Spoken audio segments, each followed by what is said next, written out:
Greg, welcome to the Leaders Lab.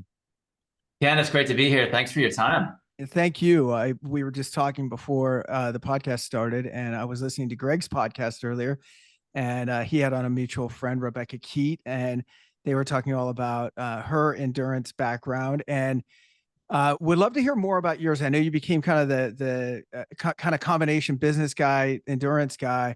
Where did all of this start from? Where did your career start? Where are you from? Tell me all about you. Yes, certainly. Let's see how far back we would go. Well, so born and raised Northern Virginia, still in the same 30-mile footprint. Spent like the last 25 years in downtown DC and with a wife and two young kids that the pandemic squeezed us out to a couple acres of land.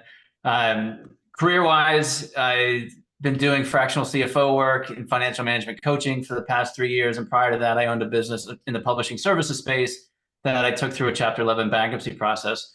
But back to your question around endurance, my wife got me into this. So I swam through swimming and soccer through high school, a little bit in college, kind of carried that on to sort of my late 20s, early 30s. And my wife and I started dating, and she was doing marathons. And that was transitioning into triathlons and ultimately to an Ironman.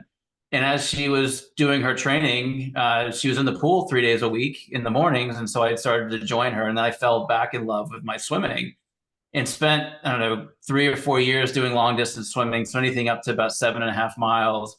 Wow. And then after we got married, I said, oh, you know what? It'd be fun to do this together. And so she had done three full Ironmans before the one we did together. And so about 10 years ago this time, we both towed the line at Lake Placid, and formed our own little blog called Triathlon Parents and had our own little gear. And, we had the stroller with a kid in the front and we had all our logos. And we're the people that kind of finished close to last.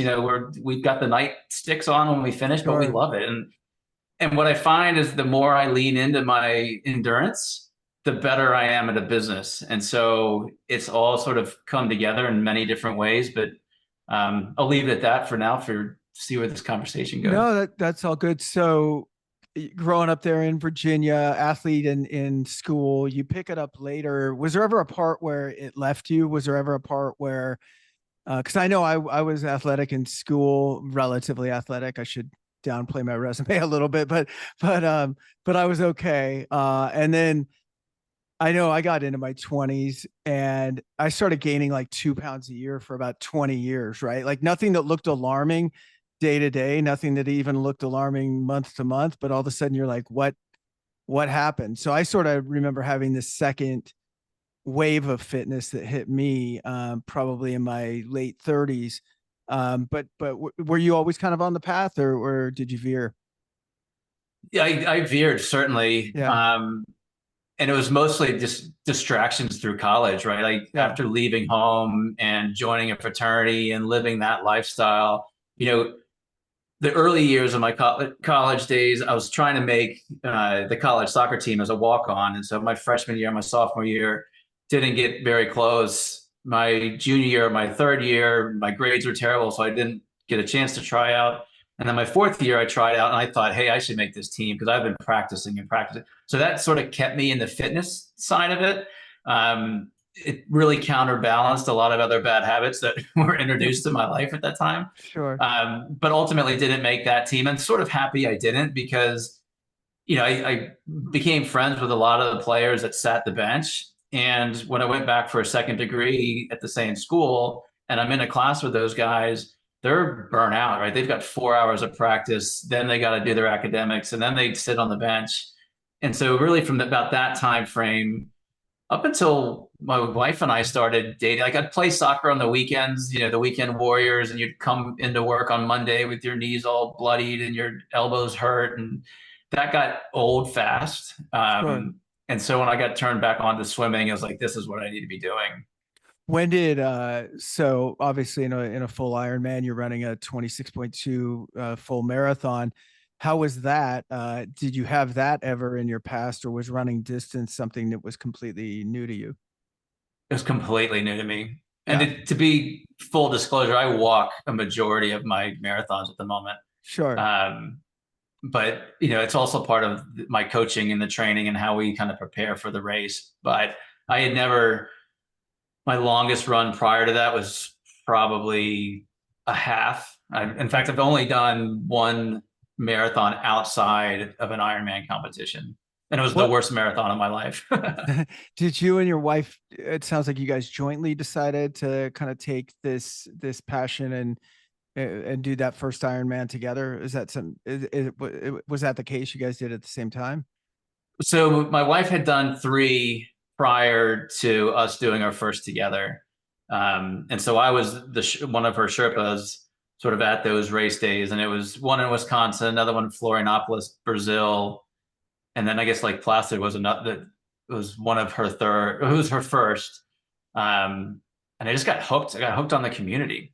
Yeah, it's so cool. They have a big one. I'm from New York. Well, live in New York now, but I used to live in Arizona. I'm back there. I'm back in Arizona now for the winter, and they have a big Ironman every year out of Tempe, little suburb of Phoenix. And I've done several marathons. I haven't done an Ironman ever. I'm afraid of the swim, so maybe someday you can help me with that. But Happy um, to. yeah, it is really cool to watch people finishing that. Where they do the you are an Ironman and they're coming across, and it doesn't really matter.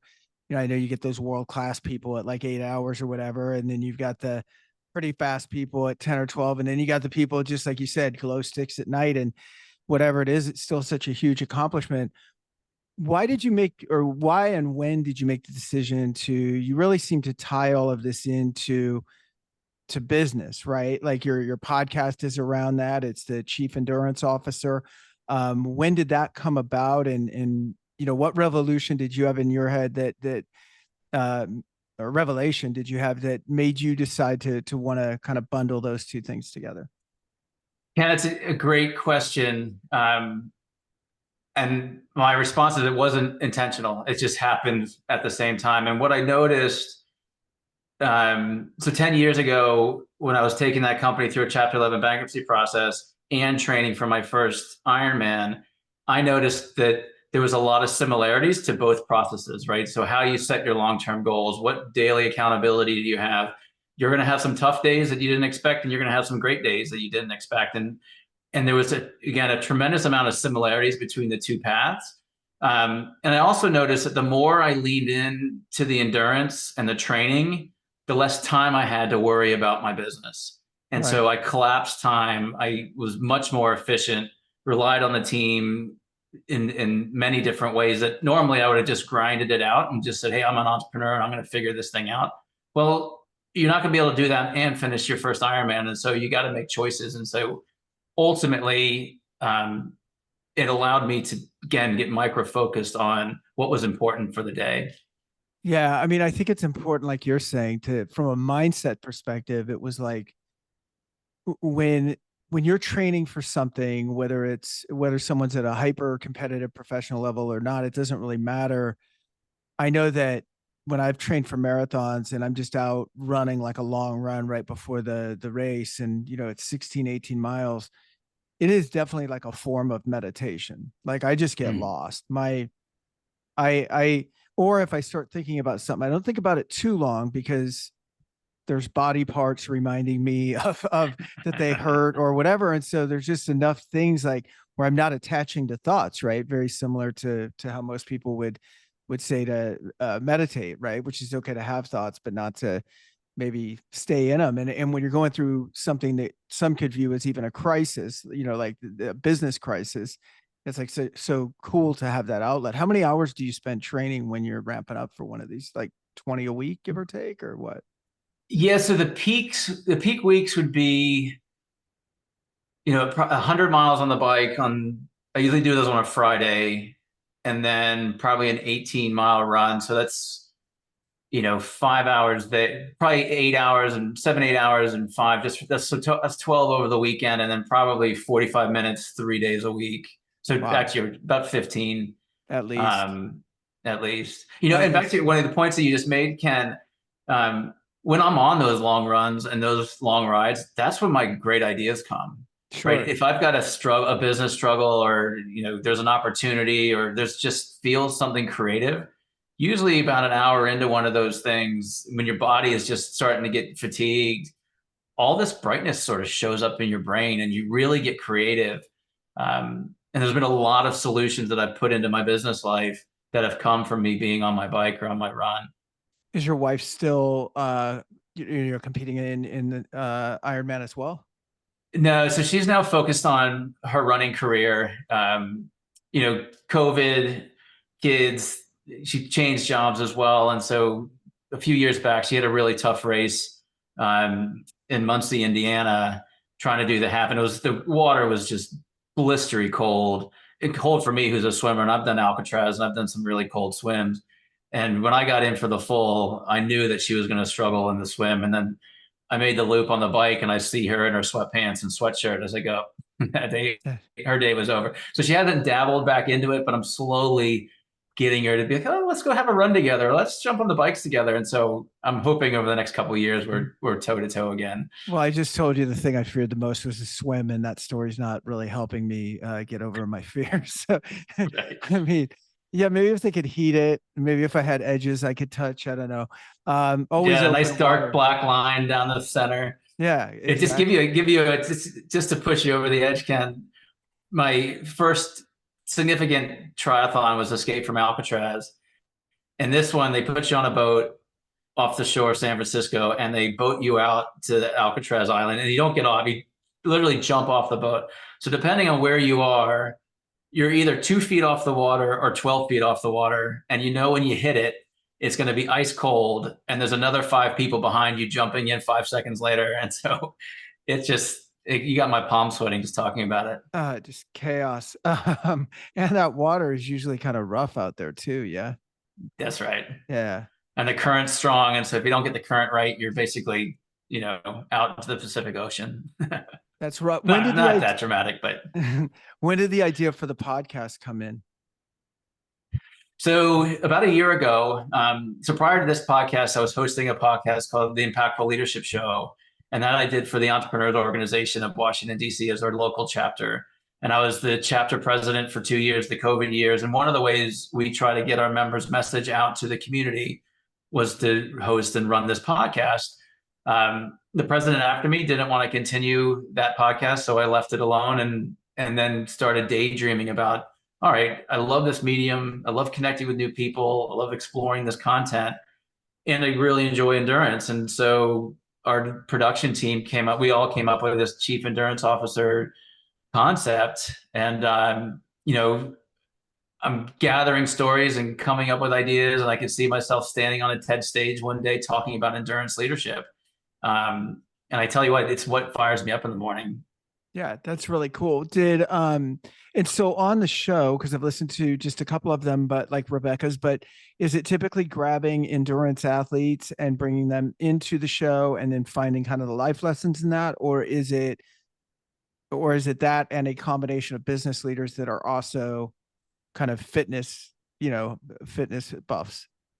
Yeah, it's really a combination. So I've had leadership gurus that aren't in the endurance space. I've had leadership business owners that are in the endurance space. I've had a handful of challenge athletes. I've had some Paralympians. I've had Rebecca.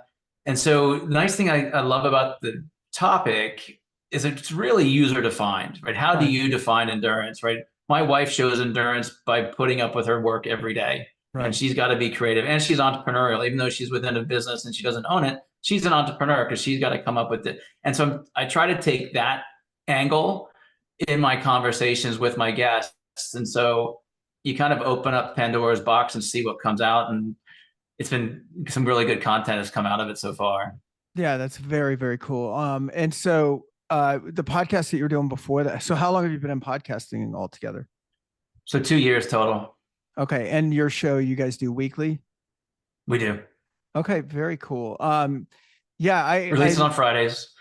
I know I did something, I mean, I guess kind of similar. I mean, with the Leaders Lab, we're talking to, it's leadership based, so it can be anything. So a lot of times we'll go in a direction of health and fitness, but we can also go in a direction of mindset. We can also go in a direction of, having authors on or, business consultants, coaches, whoever we want to get on. And so I'm with you. I mean, I can see how after the first round of doing it, it becomes not just part of your routine, but what I expected to be kind of a business asset, which would be having a podcast.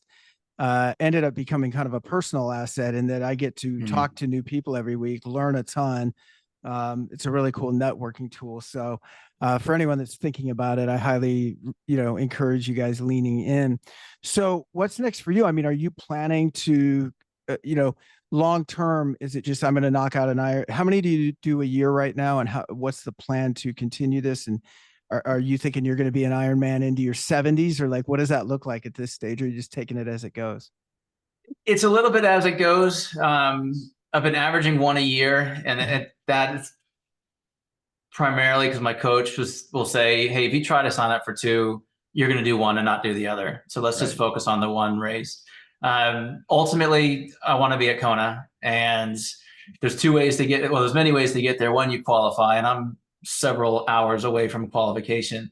Or two, Ironman's got a legacy program. So if you do 12 Ironman races over your career, they'll put you in a lottery for a legacy.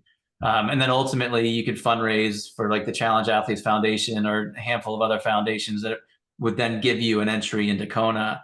But I have swam in the race course at Kona, and that's no joke. The bike course that like my wife and I were out there many years ago for a sales executive thing for her company, and we rented a bike and got out. And so the amount of training to be and have a good day at Kona is head and shoulders over what training programs I'm going through now. And so it's kind of a career year to year, get your fitness a little bit better, get your strength a little bit better, don't get injured, deal with your injuries if you do. But I say the longer term goal is to toe the line at Kona and really see what happens after that. Yeah, that's really cool. I had a friend who was very, very strong Ironman. I didn't really realize how strong until later because I didn't really know what all the times meant and stuff like that. So if someone told me they were sub 9 hours, I didn't really know what that meant. But Mm-hmm. I was training. I think at the time I was training for like my first marathon, and I was pretty fast at the time, relatively speaking, and usually like a first corral guy or second corral guy, something like that. And I would meet this guy. I worked with him, but we lived in different cities, and so if we were in the same market, he'd be like, "Hey, you want to go for a run?" And he was one of those guys that could just, without breathing heavy, just crank out 6.5 minute miles, Oh, like for a while. And I could do a 6.5 minute mile at the time for, a couple of miles, you know what I mean? But I just try to like be in there, and he'd be talking to me, and I just, let him own like 90% of the dialogue. And then I'd be like, I'm just doing 3 miles today. Let's wrap it up. But I found out later how solid this guy was. He, in the snapshot of the women's top finisher from Kona, he was just behind her. So wow. he wasn't like in the top 30 men, but he was just behind the number one woman, which made him probably whatever he was, like top 30 or 40 guys. Yeah. And it was like Yeah, yeah. eight something.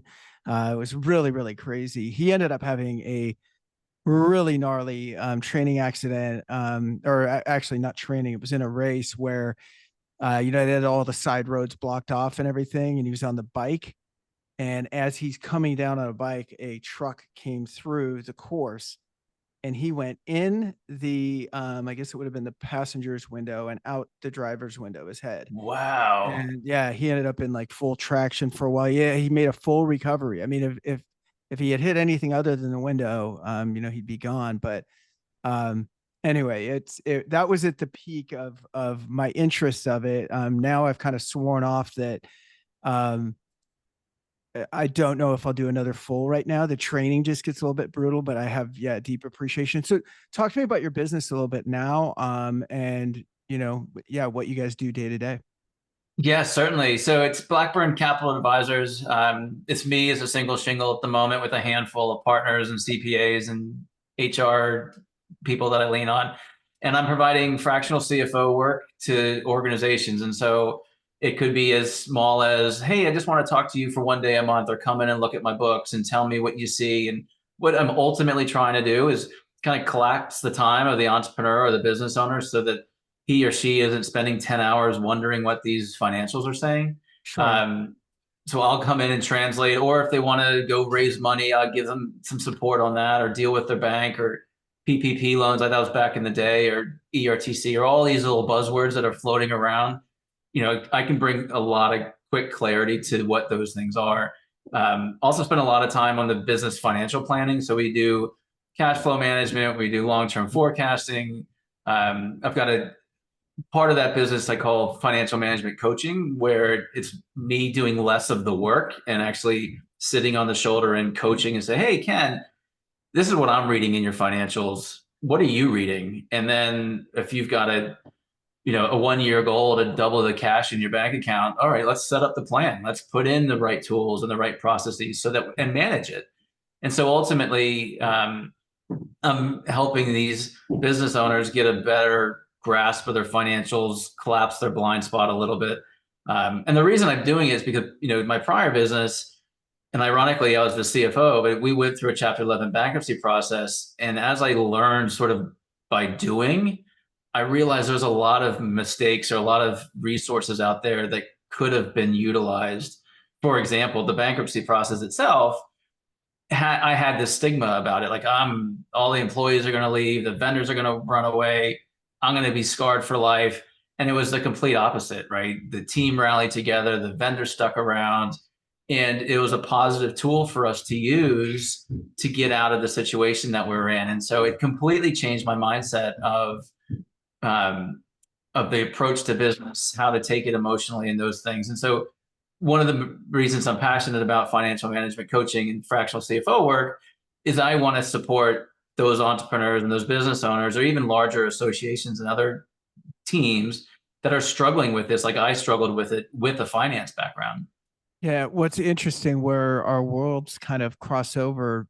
So Leaders Lab is actually a talent acquisition firm, and I work on a lot of we do corporate stuff, but then we also do high level leadership for startups. And so a lot of times I'll work with people that are looking for, let's say you have a company doing $20 million, but they're looking to maybe get a payday or exit or get bought by private equity in the next like 2 to 3 years. So one of the things that I do is work with them on what that org chart looks like to get their house in order. CFO is usually one of the first positions because they typically need someone that is used to not only improving the income statement and increasing the return on earnings and things like that, but also fundraising and experience with exits, experience on either the buy or sell side of an acquisition. So we're doing that quite a bit with small businesses, and it's really needed because I have a friend that he was in M&A, and then he went on the other side of it and he helps companies do exactly what I said. And he sometimes brings me in for the talent piece. But I remember he showed me a stat that 80% of small businesses never sell. So like all of us small business owners are running around going, well, my company's worth X because, it does this much, or I have this much in earnings or whatever, but 80% of them go unsold because there's no formal plan. There is no exit plan. And when I'm working with our clients that are in that phase of growth or that size of company, doesn't mean you have to sell it. I think a lot of people, it's almost like, why would I want to plan for my funeral? I don't want to talk about dying. Why would I want to sell my company? I don't want to give it up. And it's like, yeah, but if you run it as if you're going to sell it, you'll make more money in the meantime. And then when it does come time and you want decisions, you'll have options, That's right. That's 100% right. And there's nothing worse than if, I look at businesses to buy and I make private investments. And there's nothing worse than opening up the offering memorandum and you get to the financials and it's all this add back, do this, do that. And it's just going, okay, you know what? I'm not going to argue with you that you've been overpaid for the last 3 years and you're adding back $100,000. And if you would have kept the ship clean, and organized for the last 3 years and you presented a solid financial statement, your multiple is going to get higher. You're going to have a cleaner transaction. You're going to get to closing quicker. So you see it all the time.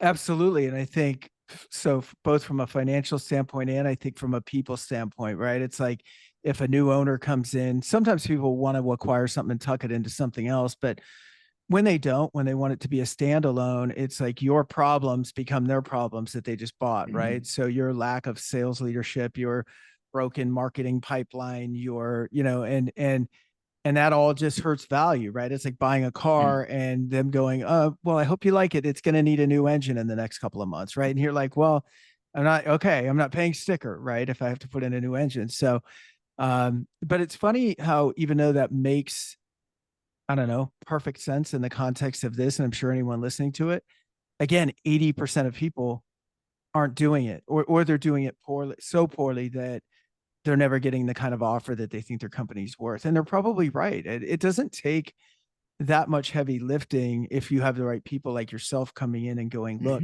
here's a diagnosis on the books. Here's what you need to do, especially for these companies that are financially sound. They're already profitable.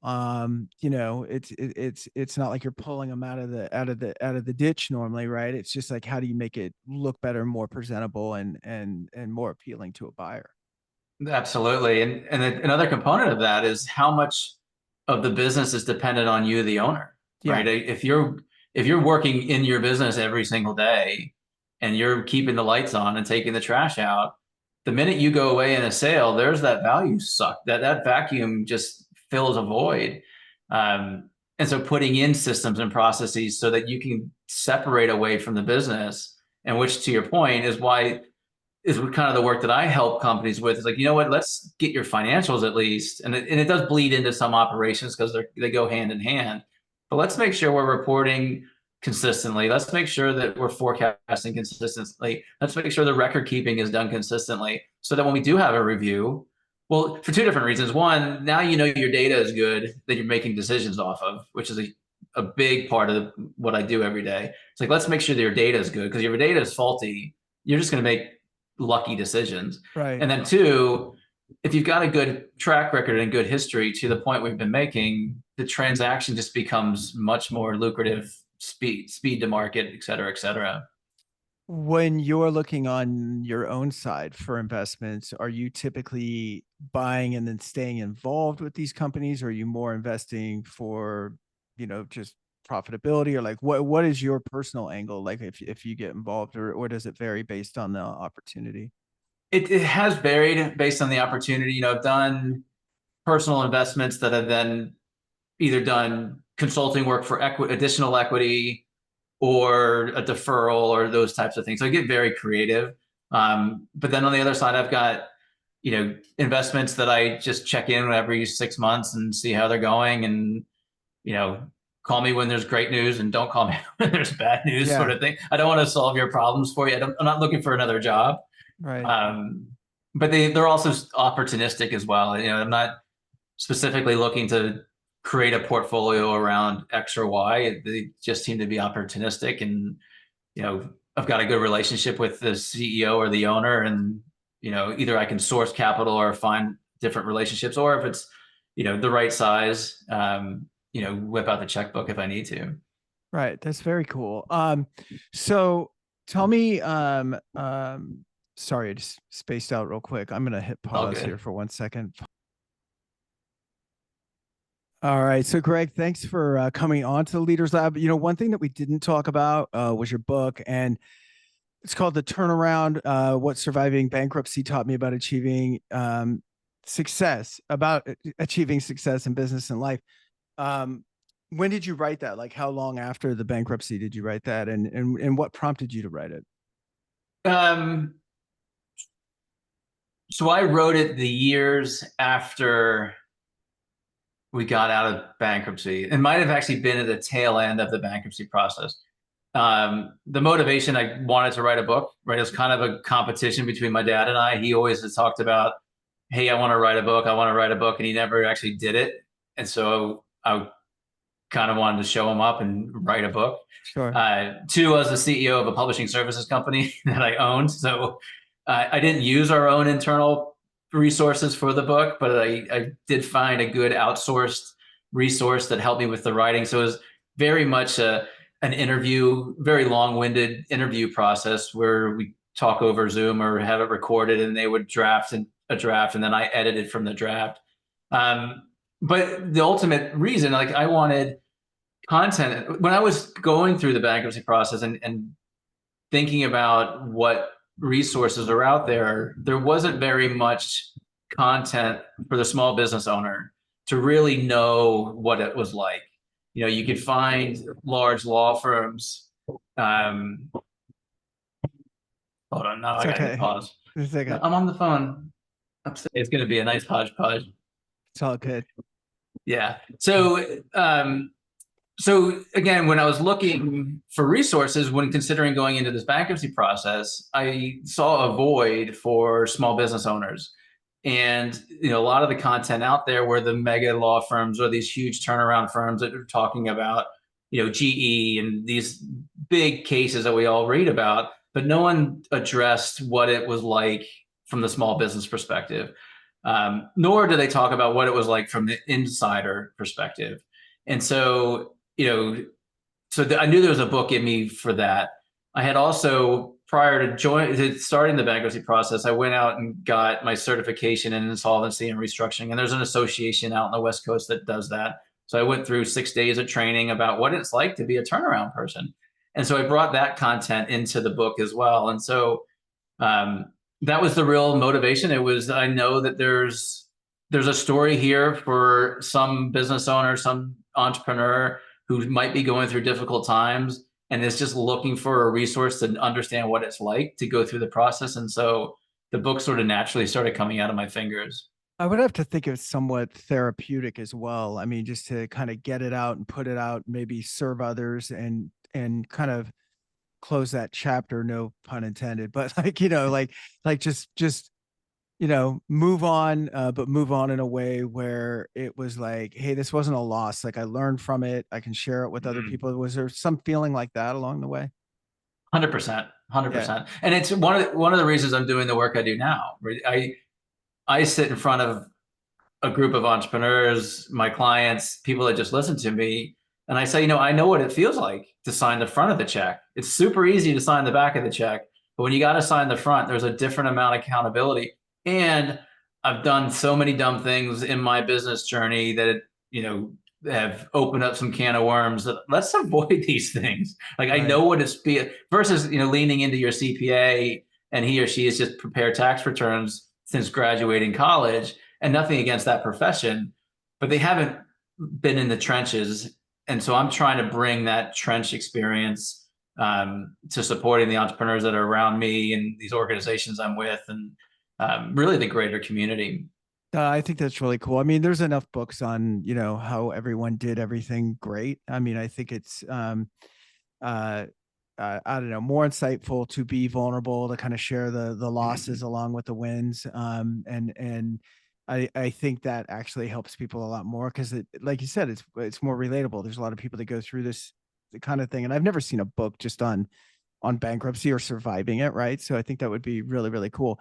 I had a guy on my podcast about a year ago named Warwick Fairfax. I don't know if you ever heard of him. I hadn't really before he booked in, but people in Australia probably have, like Rebecca, who was just on your show, because back in the 90s, I think it was early 90s, his family was called the Fairfax Media Company, and they were almost like the Murdochs, over here. I mean, it was like back then valued at $2 billion.